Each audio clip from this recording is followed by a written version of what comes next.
আসসালামু আলাইকুম। এইচএসসি 25 ব্যাচের শিক্ষার্থীরা, আশা করছি তোমরা সবাই খুব ভালো আছো এবং আগামী 26 জুন তোমাদের আসন্ন এইচএসসি পরীক্ষা শুরু হতে চলছে। সবার জন্য অনেক অনেক বেশি শুভকামনা রইল। এখন যে মাস, পরীক্ষার আগের 20 থেকে 25 দিন, এই 20-25 দিন তোমরা সম্পূর্ণ রিভিশন দিবে। অর্থাৎ এখন যে নতুন কিছু মুখস্থ করবা বা নতুন কিছু পড়বা সেই সময়টা এখন আর নেই, এখন রিভিশন চলবে।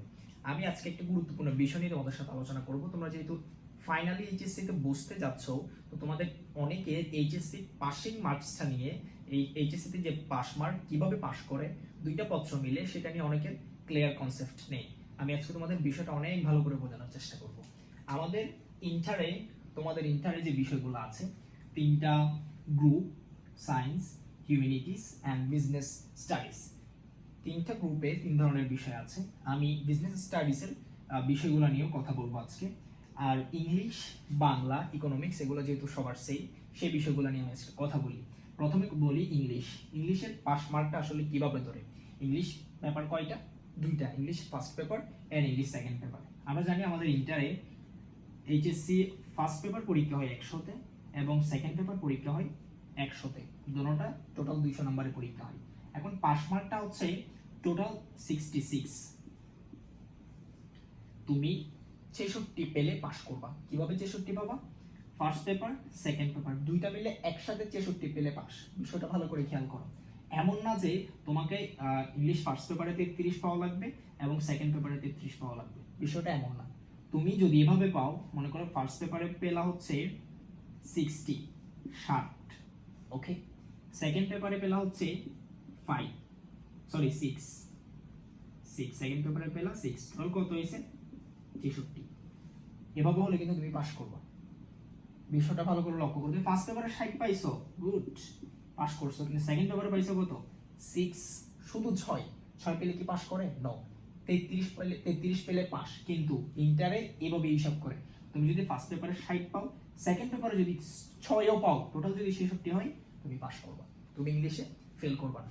শুধুমাত্র ইংলিশ না, প্রত্যেকটা সাবজেক্ট যেখানে দুটি করে পত্র আছে সবগুলো সেম। এরপর হচ্ছে ইকোনমিক্স। তুমি ইকোনমিক্স ফার্স্ট পেপারে যদি 50 পাও, এরপরে সেকেন্ড পেপারে যদি 16 পাও, টোটাল কত?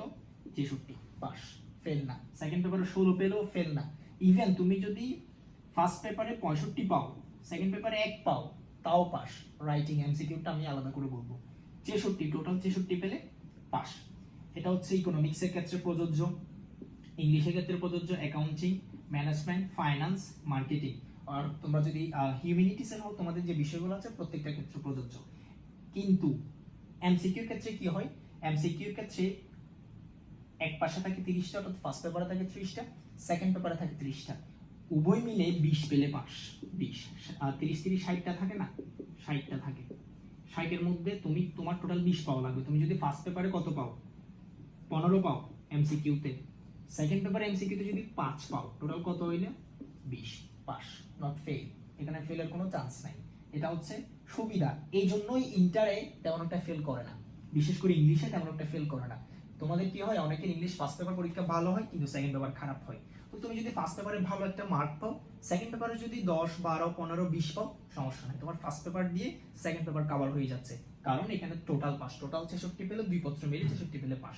প্রত্যেকটা বিষয়ে সেম, দুই পত্র মিলে 66 পেলে পাস। এমসিকিউ তো সেম, দুই পত্র মিলে 20 পেলে পাস। তোমাকে আলাদা আলাদা করে পেতে হবে না, আলাদা আলাদা 10 পাওয়া লাগবে না। কিন্তু এমন দুইটা বিষয় আছে যেগুলোতে আলাদা করে পাস করতে হবে।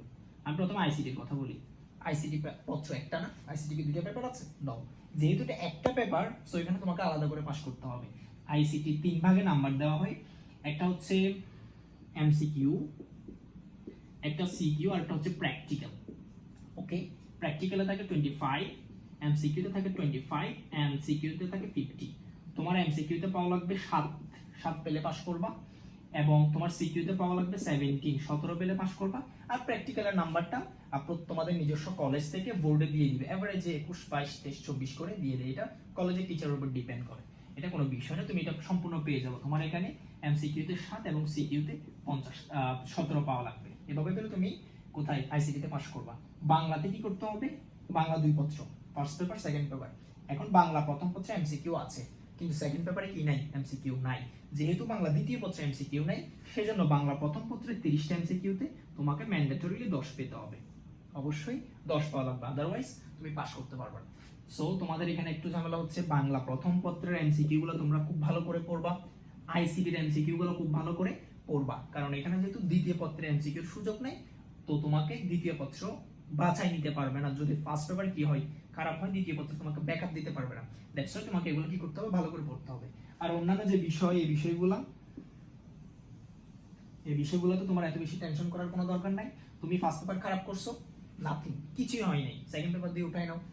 সেকেন্ড পেপার খারাপ করছো, কোনো ব্যাপার না, ফার্স্ট পেপার দিয়ে উঠাই নাও, তোমার এখানে একটা কারেক্টটা কি করবে, কাভার দিবে। সো এগুলা প্রবলেম হবে না। আশা করছি পাশের বিষয়টা বুঝতে পারছো। এরপরে যদি এই বিষয় নিয়ে কোনো কনফিউশন থাকে, তোমরা কি করবা, আমার সাথে যোগাযোগ করবা। আচ্ছা, এটা গেল পাশের। আর এ প্লাসের বিষয়টা আমি বলি।